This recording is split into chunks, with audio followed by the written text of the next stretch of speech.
Welcome to the first ever episode of Content Court. I'd like to say a wonderful good morning to the members of the jury, the prosecution, and of course the defense. I hereby declare this case as opened. Please have a seat.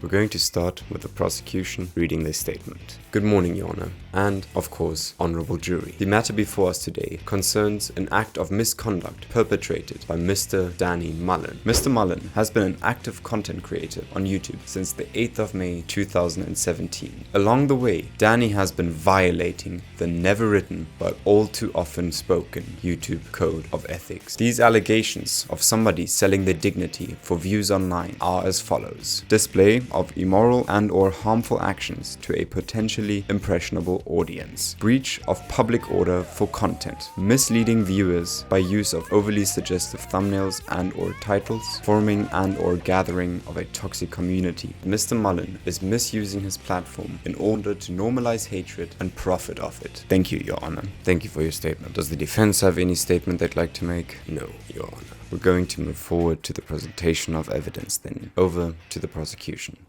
In the matter of Mr. Mullen displaying immoral behavior, I'd like to submit picking up hot Ukrainian refugees into evidence.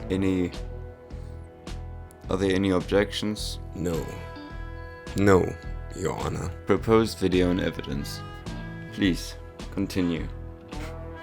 Thank you, Your Honor. We are at the US-Mexico border, at the very southern tip of California. I saw on the news the other day that Ukrainian refugees are making their way into this country through Tijuana. Who would have known?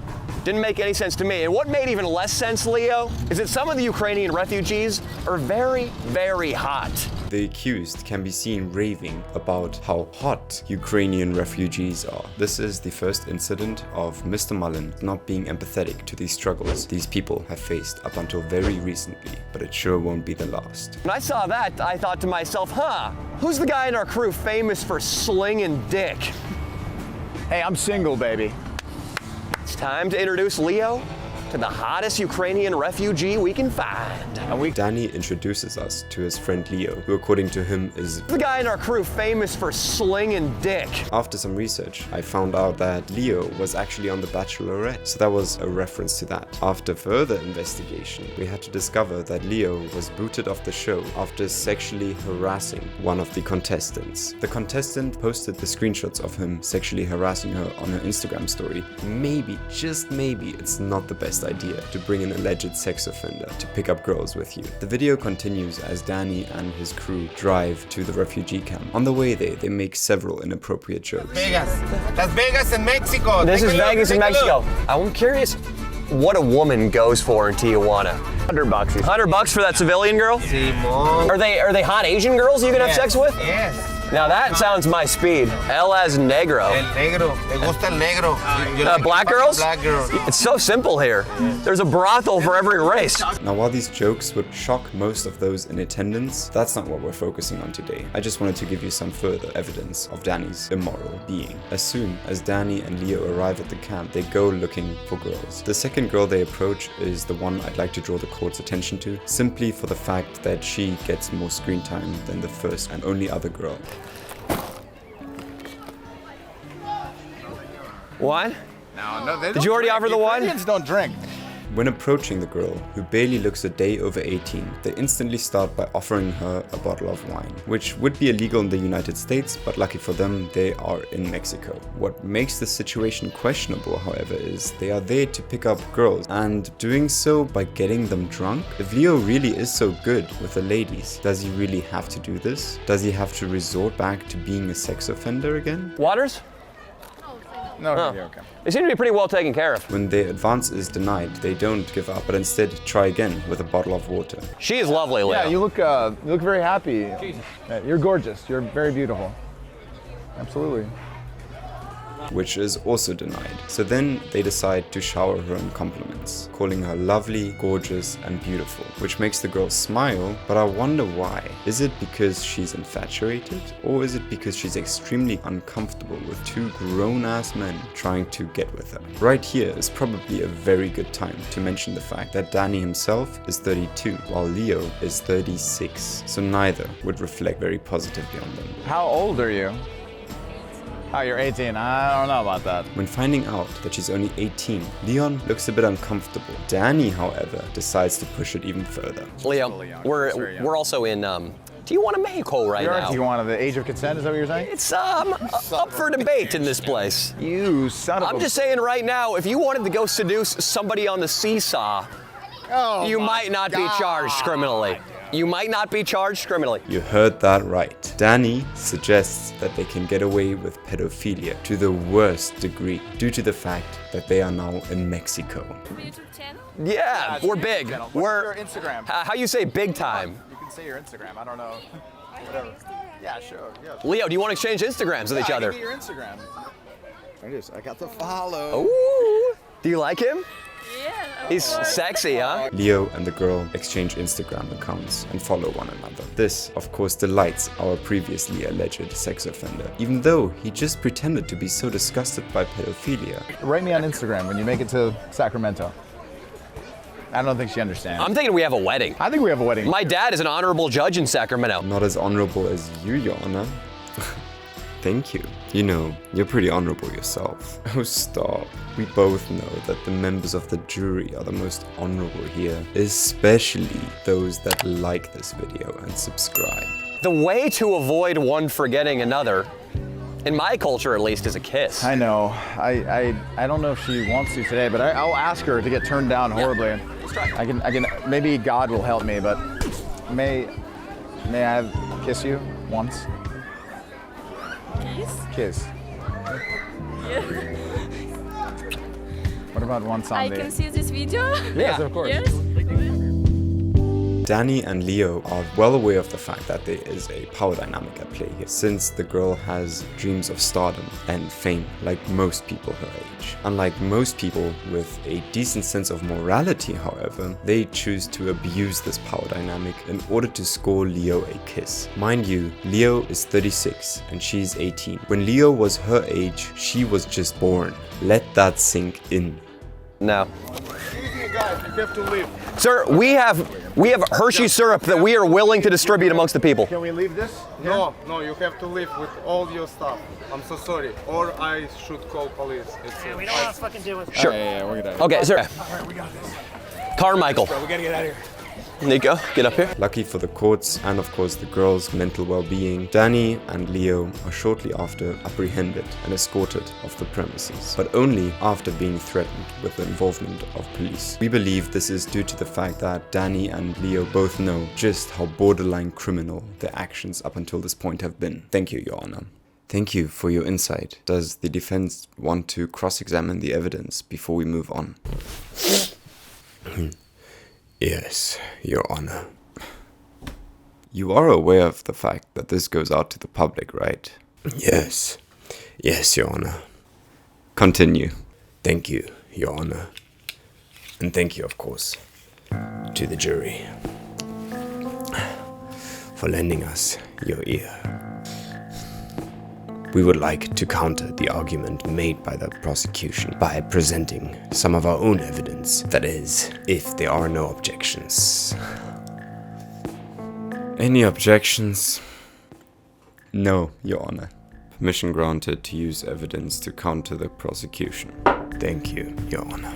The prosecution will have you believe that my client, Mr. Mullen, is a degenerate without a soul, but the truth is way simpler than that. Mr. Mullen is a successful comedian in the Los Angeles stand-up scene. He also clarifies in many videos and podcast episodes that his jokes are just that. They are not meant to be taken seriously. I take my word for it. Here is Mr. Mullen himself clarifying this before this whole ordeal even went down. I actually stand by what I said exactly, Leo. You know, because obviously I was fucking joking. I believe that the fact that my client is a successful comedian was purposefully ignored by the prosecution in order to paint Mr. Mullen in a bad light. The reality of the situation is that Mr. Mullen simply creates videos for the sole purpose of entertaining others, and the person that he pretends to be in his videos does in no way, shape or form actually reflect on the person he is in real life. It's simply a persona Mr. Mullen created for the sake of entertainment. The court has seen many examples of Mr. Mullen's content being taken out of context, so we like to show a different perspective on the very same video that the prosecution bases most of its arguments on.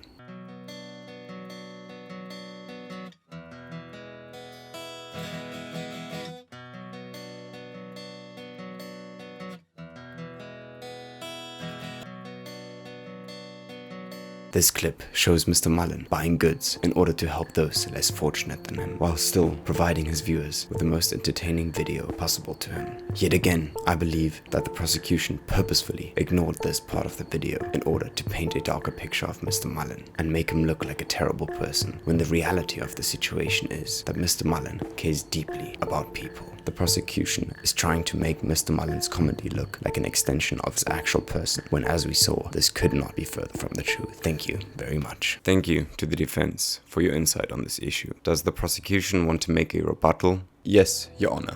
Please proceed. Thank you, Your Honor. As mentioned by the defense already, Mr. Mullen is a comedian. However, he is far from successful in this business venture. In his 9 years of pursuing comedy, Danny has not once released a single comedy special. We don't say this to discredit him, but it does speak volumes of his success in this industry. There has also been occasions where Danny has been banned from comedy clubs, and even his gigs were cancelled due to his antics. This is, of course, all very arbitrary evidence, but we do have more. Let's have a look at one of Mr. Mullen's jokes. With fat girls, ideally, they have breasts that protrude further than their big belly. Right. If not, they need to be shot in the head like cattle. But if they do have breasts that come out further than their belly, I would love for a guy in full samurai armor and a katana just to dissect them right over the navel. And then if they could stay alive long enough for you just to fuck them and mouth fuck them, and then they perish from this earth. That's all you need, because the bottom half of a fat girl, is there anything more worthless?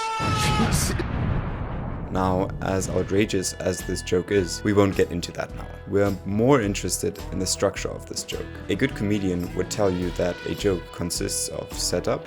When I was at school, a girl called Alice wanked off a dog for 3 cigarettes. And a punchline. I know what you're thinking. How did a dog get cigarettes? These elements can be improved upon with good timing.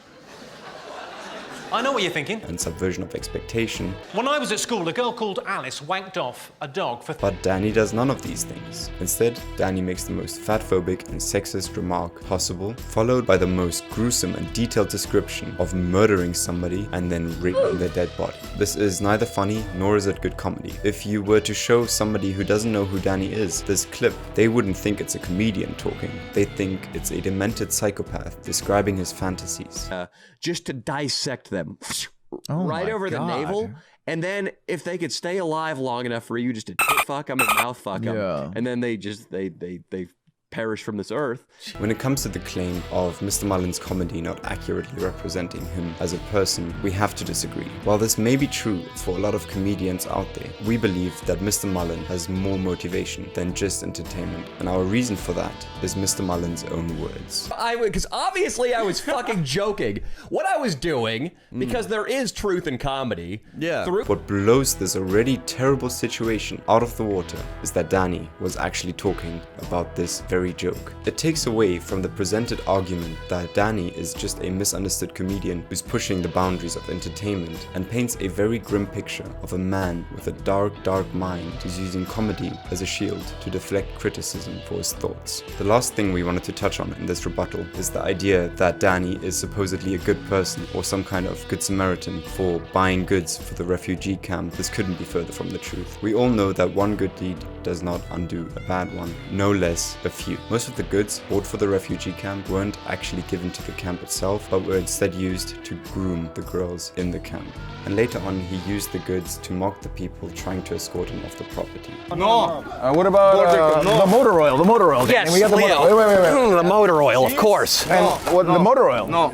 No. We Okay. don't need it. We're Fuck, doing dude. everything. And this exposes Danny's supposedly good deed as very surface level and very poor virtual signaling. Thank you, Your Honor. Thank you for your comment, but forgive my ignorance. In the beginning of this trial, you mentioned that Mr. Mullen allegedly built a toxic community, but have thus far failed to provide us with any sufficient evidence of such. Was there anything you wanted to say about this, or can this case be handed over to the jury? We do have a few things worth mentioning, Your Honor. Please, proceed. Thank you, Your Honor. Before we start, we'd like to define what we believe a toxic community online is, since there really is no legal definition of the word. We define a toxic community as a community brought together by hatred of others outside that community, where the creators encourage this hatred by villainizing other groups and creating an us versus them narrative. This often results in members of this community feeling a form of self-righteousness, even though their actions might be harmful to others. In Mr. Mullen's case, his community is brought together by a hatred of political correctness. When browsing Mr. Mullen's YouTube channel and looking at the comments, it doesn't take very long to find people that actually buy into this narrative of Mr. Mullen always just telling a joke. People refer to him as the king of comedy, who carries American comedy on his shoulders. You also find comments such as, "I love it when Danny pisses off liberals," hinting at the fact that people don't actually think Danny's jokes are funny, but the reaction Danny gets. People don't tune in because he's funny. People watch Danny Mullen because they enjoy watching Danny bullying the victims that feature in his videos. Is the joke what's supposed to be funny when a comedian talks, or the hurt and damage said joke is causing? Sure, poking fun at somebody can be funny, but it's far from what makes a good comedian, and far from worthy of the title King of Comedy. What makes the situation considerably worse is that all of these comments were found under a video titled "I Got Arrested at a Women's March," a video where Mr. Mullen walks around with his supposed girlfriend who's wearing makeup to make her look like he beat her, and tries to provoke feminists while they're protesting. Mr. Mullen purposely takes advantage of an emotional situation in order to provoke some kind of reaction to make them look ridiculous when he finally reveals his unfunny prank. And this is exactly how Danny cultivates a toxic fan base. Most people who watch the video without knowing who Mr. Mullen really is and what he does probably clicked because the title and thumbnail resonated with them in some way. They probably had a disliking for feminism to begin with, whatever reason that may be, and thus this video seemed extremely enticing to them. Giving more credibility to this argument is the fact that Mr. Mullen has videos such as, "I opened a black-owned business as a white guy," picking up girls as a sex offender, and picking up girls with his Me Too accusation in his catalog. By hearing these titles and seeing these thumbnails, it's very easy to see what kind of person would watch a Danny Mullen video. But Danny has to keep them hooked somehow. And what better way to keep people hooked on their channel but to give them exactly what they want? And this leaves us with clips such as these. I gotta take a shit. Where are you gonna take? Wait, come back here. I'll take Overwatch. No, Big Kahuna. Where are you gonna take a shit at? You got two choices: the Martin Luther King Memorial, or up on top of our staging area. Program. All right, we're trying to be subtle. We're trying to maintain the peace. Fucking turning our music off. It stunk. Was accused of sexual harassment. Right now, the crime, as you can see. Yeah, right. You need my big. It's. From here, they watch more and more videos of Danny's because they feel represented and maybe even in some weird twisted way understood. The only kind of people that enjoy watching this kind of content are people with an extreme hatred for others and an extremely toxic mindset. And these videos are celebrated by his community, which we already discussed was drawn in mainly by his toxic ideals and the fact that he actually represents these kind of people online. Mr. Mullen never clarifies that this kind of behavior is unacceptable in public. He never clarifies that he is doing it for entertainment, but his fans shouldn't. As a matter of fact, he feeds into it, slowly but surely amassing a group of hateful people who enjoy watching Danny bully the poor people whose dignity he infringes on in every single one of his uploads. This is what we, the prosecution, mean when we say Danny Mullen has amassed a toxic community. Thank you. Thank you. Does the defense wish to counter this argument? Yes, Your Honor. As mentioned earlier, Mr. Mullen is a comedian and his sole reason for creating videos is to entertain people rather than to appeal to somebody's terrible opinions. And it would be ridiculous to imply the opposite based on a few comments. Go into any other YouTube channel's comment section, you will always find some negative outliers in your community, and Mr. Mullen has no control over the type of people that choose to comment under his videos. And I would hate to live in a world where the people who expect us to be a certain kind of person define who we really are as a person. Mr. Mullen is an entertainer and no bigot. Thank you, Your Honor. Any rebuttal? Yes, Your Honor.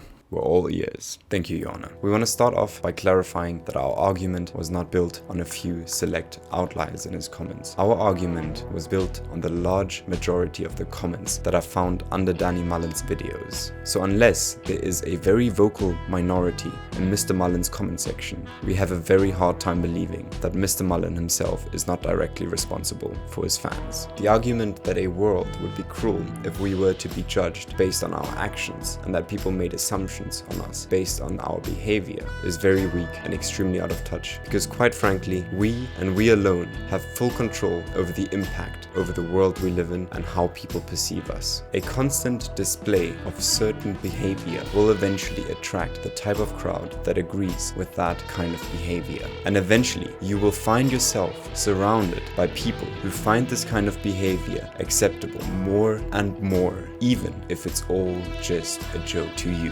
Mr. Mullen constantly and consciously advertises to these kinds of people. The fact remains, Mr. Mullen built a toxic community and feeds into their harmful beliefs, giving them the kind of representation, the kind of hate groups that he attracts seek. Thank you, Your Honor. Thank you to the attentive jury. I hope my arguments suffice in order for you to make the right decision. I rest my case. And with that ends our first content court hearing, and I'd like to hand the case over to the jury. For you at home watching this, I'm sure you already figured this out, but you're the jury, and this case's sentencing depends entirely on you. If you paid attention to the corner of your screen, you will have seen a little poll pop up in the corner. If this poll has already disappeared and or it didn't show for you for whatever reason, you can always just click the I in order to see it again. Until next time, when we discuss more concerning content. With that, court dismissed.